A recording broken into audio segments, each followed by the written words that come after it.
Hey guys, it's just me, Retro Nerd Girl, broadcasting live from the International Science Fiction Station. It is late for me. I am like, oh, I hit the wrong button. Hit the watch party button, and that was funny. But yeah, I'm here today to talk about a new series that's coming, and I can't wait until you guys can see it. Give me one moment if you can.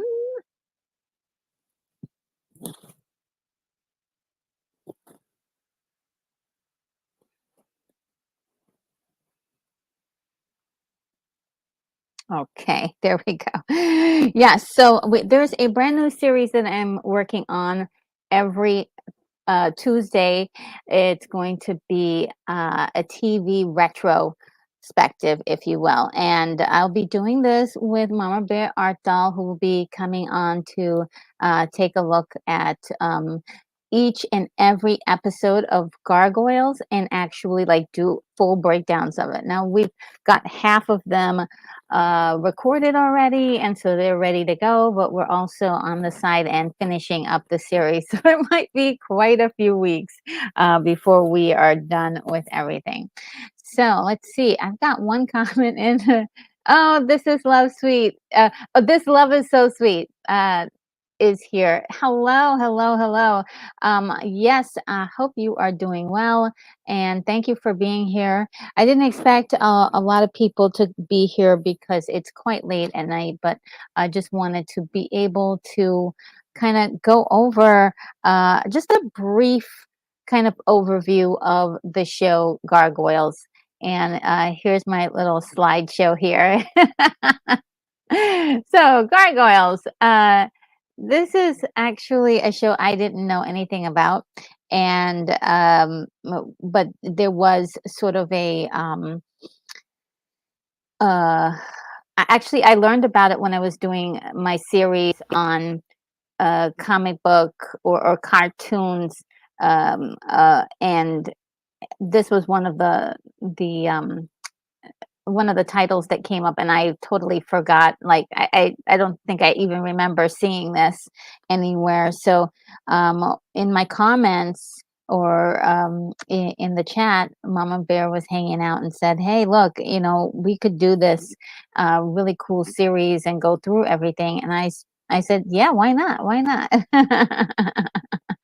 Oh, the Unicorn Rampant Studio is here. Oh, so glad that you could make it. Wave, busy, but listening in hugs. Oh, thank you so much. Yeah, I didn't expect anyone to be here because it is really late. I really apologize, but this is the only spot I could actually get to do this, and I think there are some people who may be wanting to see this show since there is going to be a movie coming out very, very soon. Well, I'm not sure exactly. We'll have to look and see when it's projected to come out. But they have started working on a live action series. And so, and I'm not sure if it's going to be a movie or a TV series, but it's live action. It's live action. So, Gargoyles, in case you didn't know anything about it, Gargoyles is an animated television series produced by Walt Disney Television Animation in collaboration with Jade Animation and Tama Productions for its first two seasons and Navalna for its final season. Now,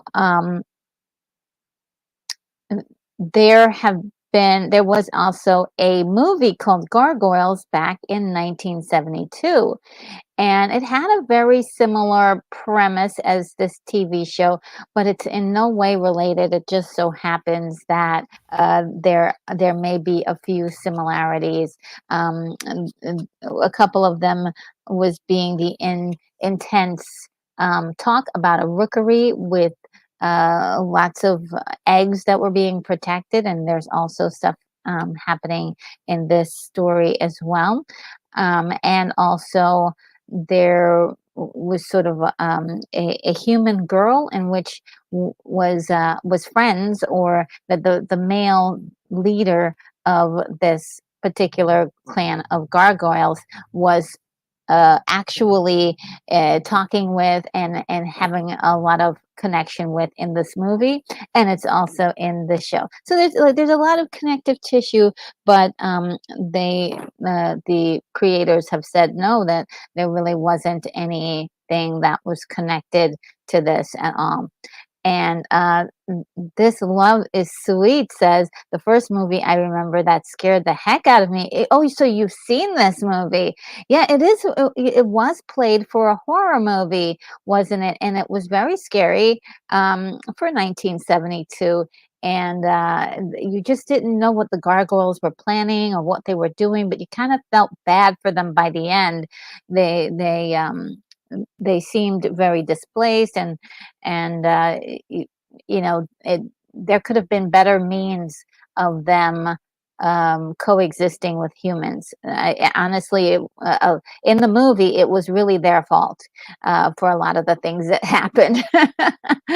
But one thing I really enjoyed about the movie is that they did talk about being in hiding for 1,000 years and then returning. That's another connection to this story, which was very interesting. So let's see. This TV series aired from October 24th, 1994 to February 15th, 1997. The series features a species of nocturnal creatures known as gargoyles that turn to stone during the day. And that's the cool little feature, is that every night they come alive. They live in full force, and then as soon as the daylight comes up, they all turn to stone. So when you look at these, it sort of leaves everything in a lore. Like when you go and you see these incredible gargoyles on these buildings, are they going to turn alive? Are they gonna come to life when the darkness comes? And so that is also another wonderful little feature about this story that kind of coincides with real life, if you will. Now, after spending 1,000 years in an enchanted, petrified state, the gargoyles have been transported from medieval Scotland and are reawakened in the modern day New York City. They courageously take on roles as the city's secret nighttime protectors. And that is something that they speak of a lot in the show, of protecting, being one of their main focus as gargoyles, which is very, very fascinating. Um, Now, the show was originally pitched. Oh, by the way, all of this stuff that I'm mentioning is stuff that you can find from Wikipedia. I did change around some of the language a little bit to make sense, because no offense to the person who's writing stuff on Wikipedia, but sometimes it's like run-on sentences forever, and so I've broken some things up for to make more sense. But the show was originally pitched as a comedy series, which is very that would be great for kids, right? The basic premise remained the same. Approximately 1,000 years ago, gargoyles were not merely stone figures, but real flesh and blood creatures. But unlike the noble protectors of the final shows, these gargoyles were mischievous troublemakers who frequently drove the local humans nuts. They sound like gremlins, right? This development went through several versions before being scrapped in the in favor of the now darker, more serious tone of this show. And think that's the one of the key elements I'm learning about this show, and that I'm really enjoying about this show. It's very, very grown up in a way, but not this is something kids can watch, but it is also much darker in tone, and it definitely, I definitely feel like I'm here for it. I love it, love it, love it so far. And the references many this references many William Shakespeare plays with its character names: Queen Titania, sorry, Titania, Midsummer Night's Dream, Ophelia from Hamlet's Princess Catherine from Henry Fifth, and the title character from Macbeth. However, Macbeth's backstory in City of Stone is based more on the history of the actual King Macbeth of Scotland. And it is really good. I'll just say that. It's really now, in addition to the relationship of the various personalities of Cornstone, uh, mirrors the central characters of Othello and are named as such in the script, which is really great. 12 of the first season episodes were written by Michael Reeves and his wife, Bryn Chandler Reeves, and the remaining episode was written by Steve Perry. And these three are basically responsible for really making the story come alive. And definitely Michael Reeves has mentioned many times in interviews how much he really loves this particular work, even though he doesn't own it. And the first season was developed on a sliding schedule. Well, each phase of developing the 13 episodes, such as writing, storyboard, and animating, was given a 10-month period with significant overlap, and which seems like they took a lot of time and care to get this right. Then it opens. This show is so wonderful. It opens with this wonderful speech given by Goliath, who is voiced by David. Is it David Keith or Keith David? I always forget which one it is. Let me just remember. Keith David, yes. And it says 1,000 years ago, superstition and the sword ruled. It was a time of darkness. It was a world of fear. It was the age of gargoyles. Stone by day, warriors by night. We were betrayed by the humans we had sworn to protect, frozen in stone by a magic spell for 1,000 years. Now, here in Manhattan, the spell has broken, and we live again. We are defenders of the night. We are gargoyles. I just love it every time he says that. It's so great. So yes, that is Goliath's opening narration, and there's so much about the culture of the gargoyles that we'll learn about in the upcoming shows that we're going to have planned. Now, once the show started its weekly syndication run in 1994, it was quickly seen as successful both as a television program and for promoting toy sales. And Buena Vista pushed the show's team to make the second season 52 episodes so that they could run it daily starting in the 1995 television series. So yes, that is what happened during the second season. And let's see, the second season finished with a definitive wrap-up story told over a series of final episodes. However, a third season was unexpectedly ordered, although the series order was reduced to 13 episodes and moved to a Saturday morning slot. Around this point, Chandler Reeves, Perry, and another writer by the name of Serling all left the show, and that's pretty very much evident in the third season. I believe they even changed companies, so who even to do the animation, so everything looked a lot different. So I haven't gotten to the third season yet, so it's going to be great to see how new writers have picked up from where the old writers had left off.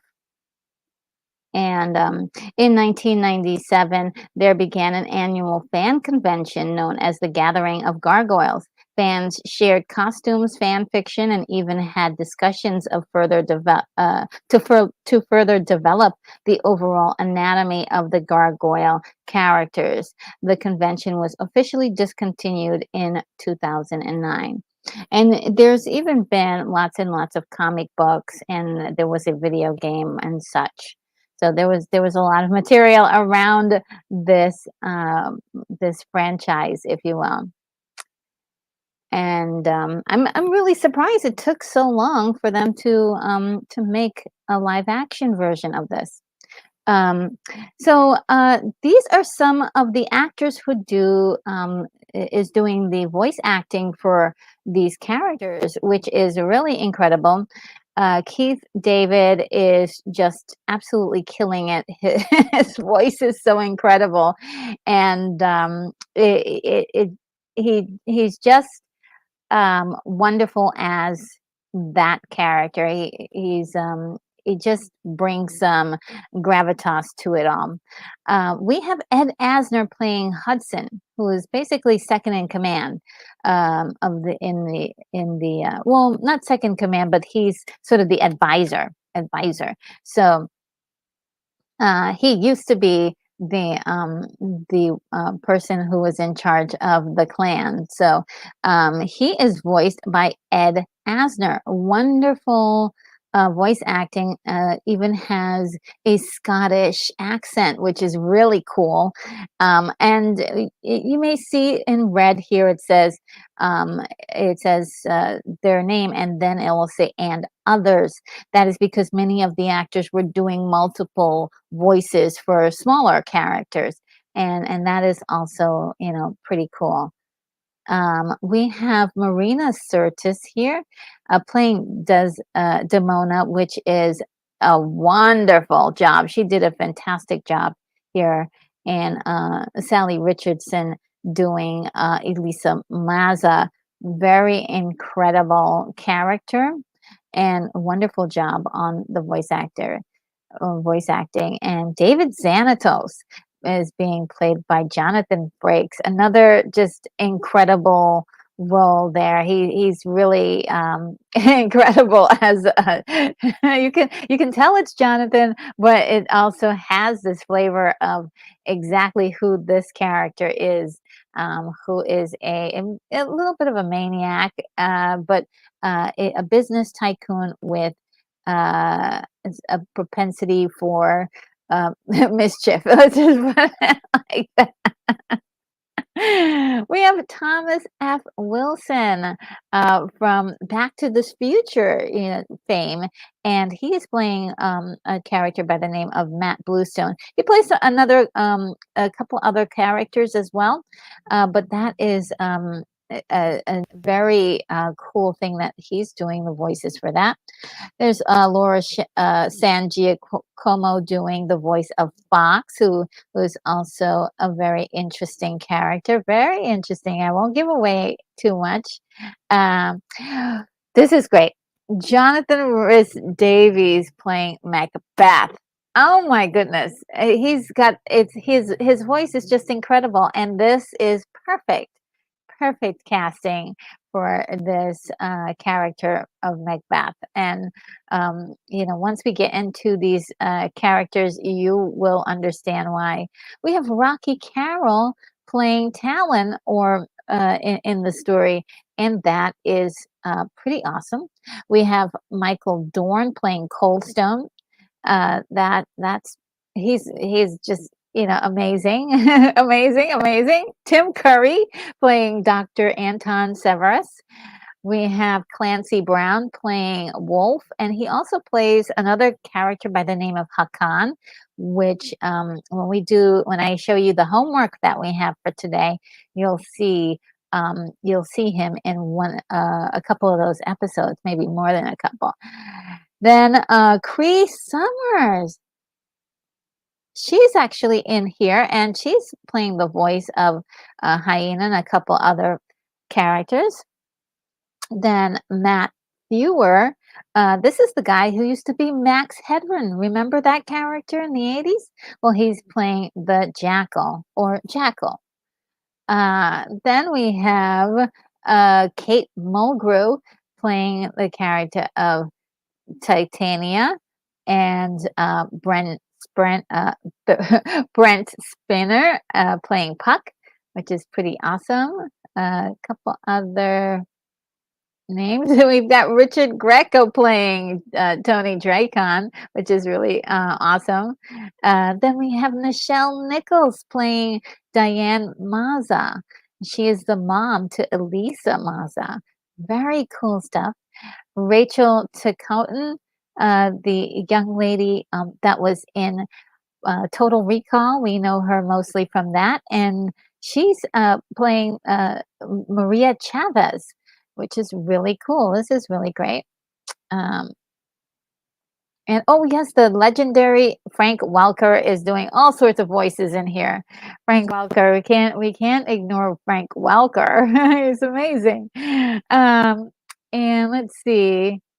There's also Charles Hallahan playing Travis Marshall, and David Warner doing a bang-up job playing the Archmage. He's fantastic. I love David Warner. Jim Belushi playing Fang. Very funny performance here. I can't help but smile when I hear his voice. And Peter Scolari playing Preston Vogel. We've got CCH Pounder playing Desdemona, and Paul Winfield playing Jeffrey Robbins. And we've got Charles Shaughnessy playing Douglas Bader. We've got Tony Shalhoub playing a character, Emir. We've got Tony J playing Anubis. And Sarah Douglas makes an appearance as Una. We also have Sheena Easton. I believe that Sheena Easton did more than just one voice in this. We have Cole Meany, who does a voice as well, and James Avery, LeVar Burton, Dorian Harewood. Let's see. Who else? Oh, Hector Elizondo. Yes, he's great. And Roddy McDowell, guys. Roddy McDowell. These are legends. Rick Young, Avery Brooks, Avery Brooks, and Diedrich Bader is in this as well. These are really great names. I just can't tell you how, what a great quality this show really was. Incredible. It says here, from my notes here, it says many characters on the show were voiced by actors and actresses who were regular cast members of the various Star Trek series. These include Jonathan Frakes, Marina Sirtis, Nichelle Nichols, Avery Brooks, Cole Meany, Michael Dorn, Kate Mulgrew, Brent Spiner, LeVar Burton, Paul Winfield, and David Warner. The producers considered asking Frakes and Sirtis to personally appeal to Sir Patrick Stewart to perform a voice for scale, but decided it was an unfair request. All right, so guys, with this live action thing coming, we can play around and do some fan casting. I think that would be really a fun thing to do. And before I get going, let me see if you guys have left some comments. Unicorn Rampant Studio says, "Wow, what an incredible cast!" Right? And for 1994, I bet it was a steal to get them because you can't get them in the room now. Unfortunately, some of them have passed on, but the ones that are living, my goodness, they're big deals. And Jack says, "Hello, Jack." Says, "Hello from Texas. Never saw this, but the cast is pretty impressive." It is, and they do not disappoint. Trust me when I say this. Trust me when I say this. And from what I can tell so far, from what I've been watching, it's written so well that every single thing that your eyes have consumed will matter at some point. And there may be some, like one or two things that are in there for fun, but there are very everything means something, and or everything will mean something. It just is so good. So I am a big fan now. So, and I have the wonderful uh, Mama Bear Art Doll to thank for insisting that we do this, and that was great. So yeah, let's look at some fan casting for this possible new thing. I heard a rumor, and I'm not sure if it's absolutely true, that Kenneth Branagh is going to be doing going to be directing. That would be wonderful if he did, because it would in impress upon this Shakespearean experience that is definitely imprinted on the show. So I would love that so much. So for me, these are some things some ones I picked. And I could be completely wrong for this, but I'll explain what my thoughts. Do comment and let me know what you think about these if you've seen the show. So Goliath is the big one. And with Goliath, you can go any which way you want, because in the show they certainly did. It, it's mostly about getting that, you want to get that voice for Goliath. He has a very nice, um, intriguing voice. It's powerful too. And so you want to get somebody with a great voice, and then you want somebody who probably can do the physical part of the job as well. So I had a couple of choices in mind. Chris Hemsworth is great. I picked him because he does have really a good voice, and it's not really. I think he's done some voiceover work for a few um, things here and there, but he's really got a great voice, and of course he could physically take on the role. And let's see, we got Henry Cavill. I think he could be a very good Goliath. He may be a little bit busy. He's got a lot of projects coming up, so maybe they probably won't be able to get him. But as far as he has the voice. He definitely has the voice, and I hope he'll at one point decide to do some voice acting. But yeah, he's got a fantastic voice, and he could definitely do the physical part. So I think that would be great. There's also Ray Fisher, who also has a great voice. I think that is just one of those things. I hope they land the plane with that. He does have a background acting for theater, so that would be quite the pick if he was able to do it. He definitely has the physical stature to do it.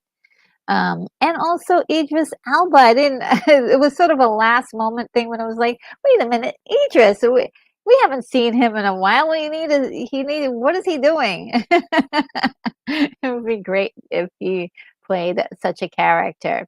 It would be interesting. I think he does have the voice, and he has the physical ability to do it. So that would be cool.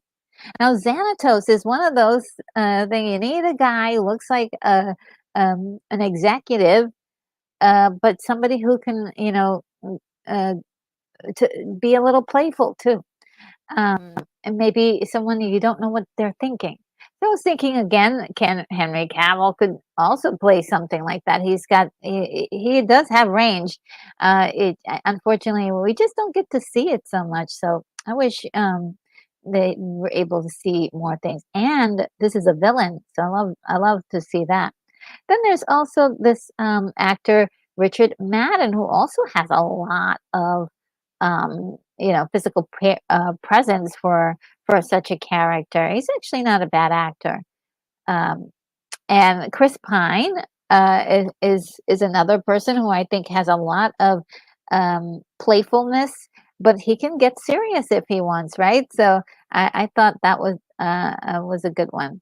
Now Demona is actually she is a gargoyle, but I really would love to see um, someone a little Spicy played this character. She's a villain, so we want to really get all of the different um, moods of her. Rebecca Ferguson seems like a great person to cast for this.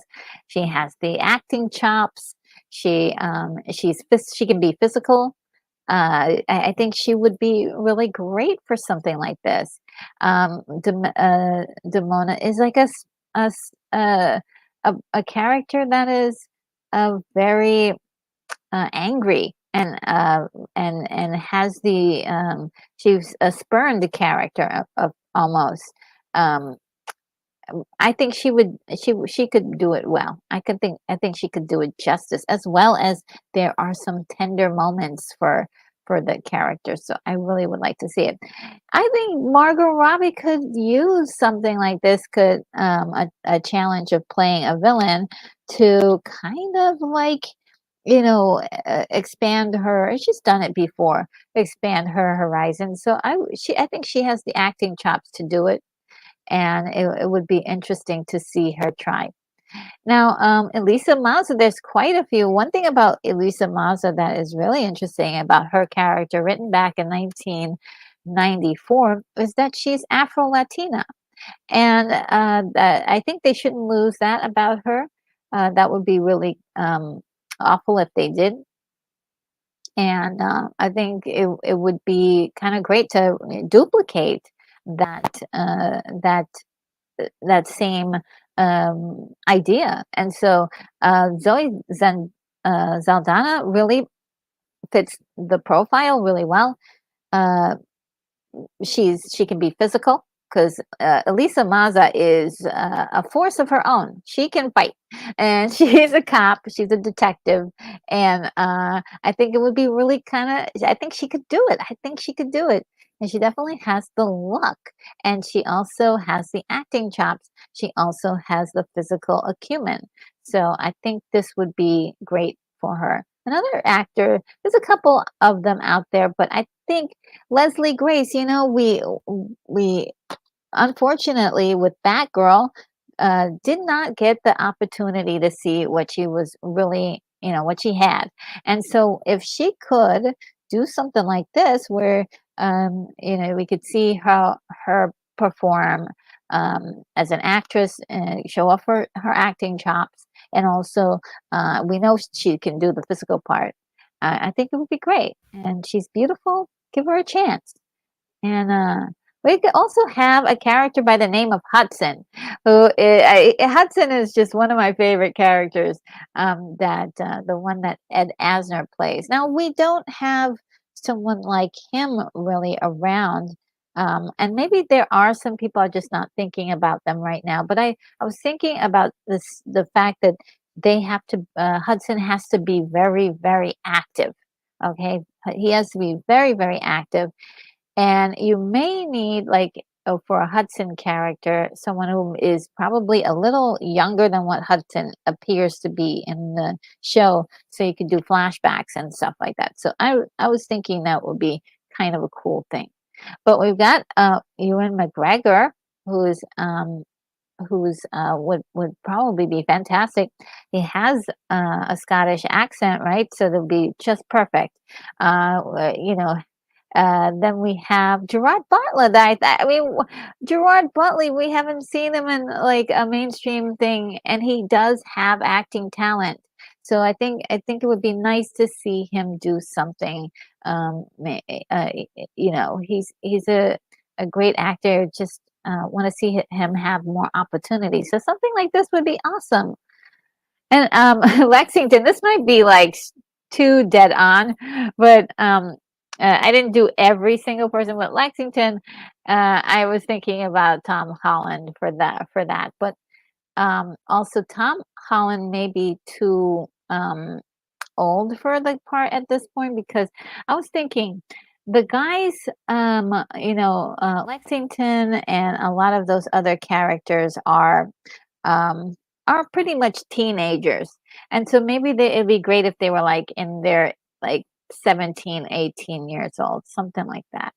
So if That's something that I thought of, but Tom Holland just sprung to my mind. And Owen was another character that I was like, "Oh, this person would be great for Owen," and I was thinking about Tom Hiddleston. I mean, I was thinking about Tom Hiddleston for a lot of the other characters, but I was like, he would probably, do a fantastic job as Owen, if he was given the chance to do it. If he liked the part. Um, so yeah, that's sort of my fan casting. I don't know if you guys, but I thought that was really funny. Um, but okay, so I'm gonna wrap things up, guys. Now, the homework for this week is this is week 1, and we are going to be looking at season 1. It's a 5-part series, and believe you me, this is like watching a movie. It is really good. It is really, really good. And it sets everything up beautifully because many, many times throughout the story, we're going to reflect back on these 5 episodes. They're really wonderful.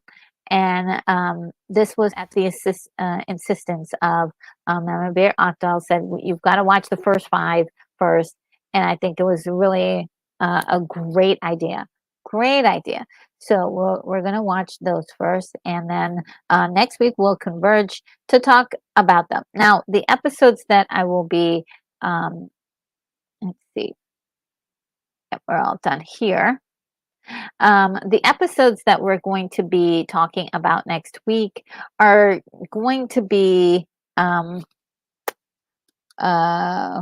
going to be recorded, so it's already recorded, but I will be here. I will introduce the episodes, and I will definitely come back at the end and we can talk about more stuff, and I will feature your comments and things like that. So it will be recorded live. We've experienced that before.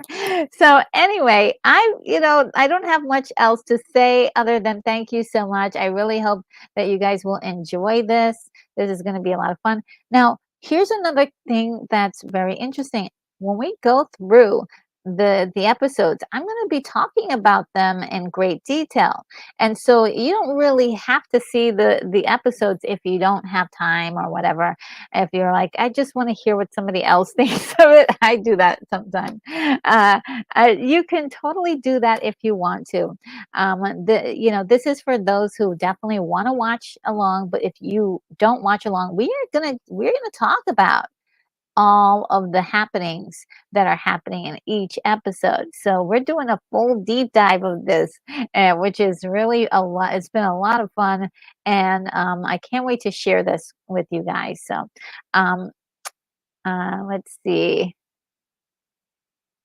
All right. Well, guys, without further ado, I am gonna bid you adieu, and I will see you tomorrow. I hope you guys will be around tomorrow because I do have a just the headline show for the morning show for you guys. It's gonna be really great. I have a lot of topics for you to talk about. Take care, guys.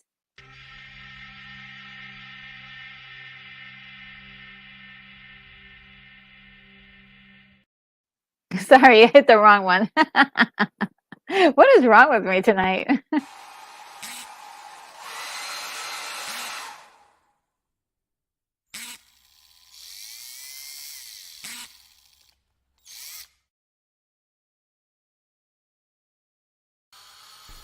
Retro Nerd Girl, you are clear for takeoff.